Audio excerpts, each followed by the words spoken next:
こちらはですね、実践においてその研究者に対してデータマネジメントをどのようにやっているのかという、ね、データマネジメントサポートですねをどのようにやっているのかということで、実際の、サブジェクトライブラリアンの方にお話を伺います。最初にメアリー、シュレンバさんがメアリーすいません、我々はメアリーさんとしか言わないので、メアリーさんは科学、それからChemistry and Physical Sciences, yes. と物理の、専門職員の方です。それからあとで、ビル・ミショーさんは、工学のグレンチャー、工学図書館の館長でもありますけれども、その方に、後半はお話をいただく予定です。Konnichiwa. So I'm going to talk for a few slides, and then we're going to change to Bill Mischo, the head of the Granger Library. The Granger Library is the one, is the one at the top there, and it opened in 1994. So we're going to first talk about the researcher views of data sharing. Studies have showed that both the U.S. and Japanese researchers have an awareness of data sharing and an acceptance of the values of data sharing. Sometimes, however, their acceptance is reluctant.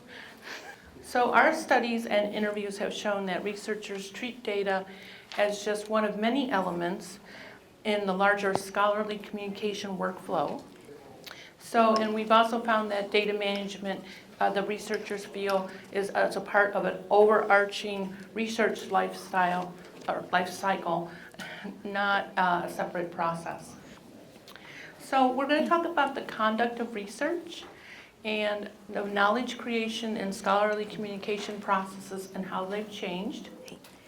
So as you know, the growth of electronic journals, books, and conference proceedings have really changed the way knowledge is transmitted, and this has dramatically affected all the libraries, as is the rise of the grid and cloud computing, big data, simulation and modeling software, artificial intelligence, machine learning and deep learning, as well as data visualization and analytic tools have changed the face of overall research. So when data management plans, or DMPs, became a required element by the National Science Foundation, what we call NSF, that started in January of 2011. Shortly thereafter, DMPs also became a requirement for the NIH, the National Institutes of Health grant proposals, primarily over $500,000, but we're probably going to be likely that they're going to make a DMP requirement for all grants in the future. So researchers in the U.S. have not significantly changed their data management practices to conform with the government sharing mandates. We've tried to get them to, but they haven't really. But this is a Springer white paper, and a study that was shown that in Japan, only 13% of researchers say they have enough information to create a DMP. So we've established some effective data management service programs, but they also present some challenges. So as a chemistry and physical sciences librarian, there are known subject discipline differences in data management needs, and this needs to be considered. So what we find is that lots of times the graduate assistants who are working in the labs are oftentimes the ones that the faculty researchers are talking to rely on for data management plans and things like that. And the faculty tend to, there's an expression of throw over the wall. So they're not always as involved as we would like them to be. So the library, we feel that the libraries have an opportunity to develop data management instruction programs like Heidi talked about, and services that support data workflow needs in the practices of the researchers. So the changing knowledge of creation that we talked about with electronic resources gives libraries an opportunity to become more closely involved in the research workflow. And the focus the library has been developing those data management and curation instruction programs that can be integrated into the presentations on other aspects of scholarly communication, such as open access and other data sharing resources. So our data management presentations are directed at research groups like Heidi talked about with Kelly and Christy, and take place in classrooms and research labs. So the last thing that we're going to talk about is the pre-data management instruction checklist. And before the data management instruction session, the librarian, usually Bill, myself, or Christy Wiley, fills out a pre-data management instruction checklist. And this helps us understand the research focus of that particular group and better address the broader scholarly communication needs of that research group. So our data management instruction also talks about information about open access and open data, peer review, how to select the best journals to publish in, and the available disciplinary repositories for data set deposition. Okay, now we're going to hand this over to Bill, and he's going to explain everything we do. Konnichiwa. It's a great pleasure for us to be here, and we appreciate you're taking the time to listen to us and ask questions about our programs. I'm going to pick up where Mary-san left off and talk a little bit more specifically about our research and our instructional and training programs.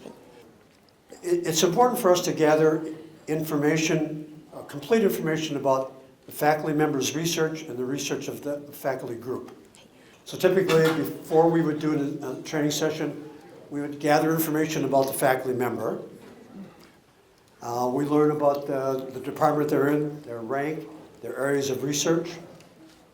We find out how many graduate students and postdocs they have, whether they're part of a major research center or part of a consortium that might cover multiple universities. We also look at publications by the faculty member and the members of the group. A typical group in the United States might be 2 to 6 faculty members working in the same research area. And again, as Mary mentioned, this is part of our overall strategy to look at the complete scholarly communication needs of this group. So we look at, for example, some of the research impact indicators. And I'm actually going to be talking, Mary and I are going to be talking about this in great detail at a seminar on Monday. But we look at H-indexes, their publications, the number of times they've been cited. We look at the data policy that have been prescribed by their funders. And for the journals that they publish in, we look at the data policies by the journals, by the publishers of the journals. And this has become an increasingly important area because many publishers now require authors to make their data available for use by readers. And we also use this as an opportunity to talk about the subject disciplinary data set repositories. So these are the domain-specific data set repositories. So for example, if you're in biology, you might be looking at depositing your data in Protein Data Bank. One of the tools we actually use is a publication called the ISI Data Citation Index. The service covers several hundred data set repositories, and we use this to suggest to researchers what repositories they might want to use with their data. We also look at how the faculty group has been funded, what agencies have given them research money, and of course the data policies of their funders. So we're going to talk a little bit about this in a panel after this presentation, but we think these are all very important elements that the library can provide to researchers. So when you look at the role of the librarian, learning this information, becoming involved in this process is extremely important. So now I'm going to talk about some specific things that we go over in these workshops. We teach a couple of sort of standard data facts, I guess they are, or things that everybody believes. By definition, data management requires the manipulation of raw data to create processed data. And this is really important. There are different types of data. When we work with atmospheric scientists, they gather data from sensors, LiDAR information, radar information. And none of our grant agencies require that raw data to be deposited. Other researchers and funding agencies are interested in the data after this has been processed. So we typically teach these 6 stages of data processing. So this includes collection processes, preparation and manipulation, input and conversion, processing and manipulation. And that's distinguished from preparation and manipulation. Those are 2 different processes. And then you have output and interpretation, and then storage and creation. So in classical knowledge creation and management, typically libraries in the past would have only been involved at the very end. But now we see, particularly academic librarians, involved in the entire knowledge creation process, pretty much starting at the 2nd step or the 3rd step. So again, libraries can literally be involved right around here, heavily involved sometimes in some of these areas, and then integrally involved in the last couple of areas. And we call this, this process, library involvement in end-to-end knowledge creation. Now we're going to talk a little bit about some of the areas of focus in our instructional process. Some of these are obvious, probably more obvious to us sometimes than they are to the researchers we work with. So if you look at something as simple as organization of data, folder and file naming conventions, you would be surprised to see how badly this is done by some researchers. We emphasize documentation, that whatever file naming convention they use, it has to be well documented. So we want everybody in the lab, from the undergraduate workers to the postdocs and the faculty members, using the same file naming and usage conventions. And this is very important in the curation and preservation aspect, because we need good README files or data dictionaries or metadata header files in order to store, curate, and preserve data sets. We teach a 3-2-1 rule, which is actually sort of a international standard for preservation, where we have 3 copies of the data on 2 kinds of media, including 1 in a remote location. And we also talk to researchers about the different archiving time periods, embargo periods for their data sets, sharing solutions, and other sharing mechanisms. We also focus a lot on planning and production tools. I'm going to go over this quickly because Heidi mentioned some of these in her presentation. We show researchers the DMP tool, which was a shared development effort. Actually, Illinois was part of the effort to put together a document that could be used by researchers all around the country. And as Heidi mentioned, we've developed a data management plan template that we've done in the Granger Engineering Library. That's been used on, actually, I think it's probably over 500 NSF grant applications now. And Heidi's actually prepared a chart that shows the federal agencies and what they require, and which agencies require deposit of articles under grant support. So we provide this description of these production tools. Illinois Data Bank, as Heidi mentioned. We have another institutional repository called Ideals, and then the subject disciplinary repositories. So I would mention that all of these, again, go to the important role of the library and librarians in this process. And I think this is, of course, one of the key questions is, what is the role of the library? What is the role of the librarian? And in our experience, it's this training, this instructional role, this support role that's the most important. And as subject librarians, we will not be familiar with all of the subject areas, the very specific subject areas that our researchers are working in. But most importantly, we are very familiar with the research process and with the scholarly communication process. In many ways, we're more familiar with this than the researchers are themselves. All right, so now I want to talk a little bit about a project that Mary and I worked on and have published a couple of papers in. That has to do with the assessment of these instructional programs and an analysis of the DMPs that our faculty are sending in. So ideally, we would like to know how successful our instructional programs are. And we can measure this by looking at the data management plans that have been submitted by our researchers to grant funding agencies. We have a lot of information from our faculty, and Heidi put a couple of those quotes in her presentation, that our data management services have been useful to them. And of course, by useful, we mean, have they been helpful in getting them funded to do research? So we've done two studies. In 2013 and 2017, we analyzed the DMPs that have been submitted by University of Illinois researchers in NSF grants. So we received permission from our Office of Sponsored Programs and Research Administration, it's the grants administration group on campus, to look at the DMPs of all the grants sent in or proposed to NSF.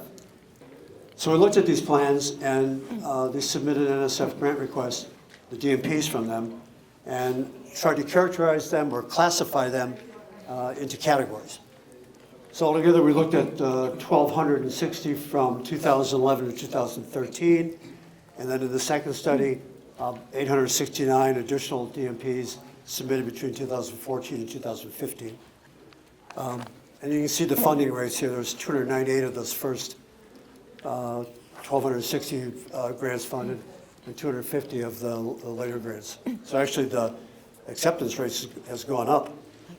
So we tried to, the reason we're doing this is to try to determine if our services were successfully influencing DMPs that researchers are submitting. We wanted to determine what people were actually submitting, what data storage and data sharing mechanisms they were submitting. This helps us in our instructional efforts also. It also gave us an idea of what particularly disciplinary data set repositories people were including in their grants. This helped us learn about specific repositories that we didn't know about. And this also helped us determine whether or not our local templates are being used in the proposals. Just quickly, we're going to have a different slide on this later. We looked at the proposed data set storage locations. We also recorded the data set mediums, whether or not data was being stored in PDF files or comma-separated variable files, specific types of proprietary file storage like Mathematica, MATLAB, et cetera. Just to give you an idea of the sort of makeup of the University of Illinois, these are the colleges, breakdown by percentage, colleges submitting NSF grants. You can see by far the College of Engineering is 55.3% of all the grants on campus. And if you look at the College of Liberal Arts and Sciences, these are the chemists, the biologists, some of the other scientific groups. This is a slide that sort of looks at the makeup of these DMPs as we move from 2011 to 2015. In particular, you see that the PI server, principal investigator server category, has gone up fairly dramatically. And this really has to do with the fact that we have unlimited storage in campusbox.com folders, and also the rise of a campus high-performance computing cluster. And so that's why you see, for example, the campus storage has gone up here from 32% to 44%. And storage in disciplinary repositories is pretty much held steady across the 4 or 5 years. So conclusions of our study, we did not find any statistically significant differences in the proposed data storage location and whether or not you were funded. So that's a key question. Is there something you can put in your DMP that's going to make it more likely you will be funded? And the answer is, from our study, no. Now, I will contradict that by saying, when we look at the 2016 proposals, a higher percentage of those that included the disciplinary repository were in fact funded. It's almost statistically significant. That's why we recommend that researchers consider the use of a subject or domain or disciplinary repository or our Illinois data bank for their data set. So again, the conclusion here is that we feel the library can play an important role in assisting researchers with DMPs and data storage concerns. Thank you.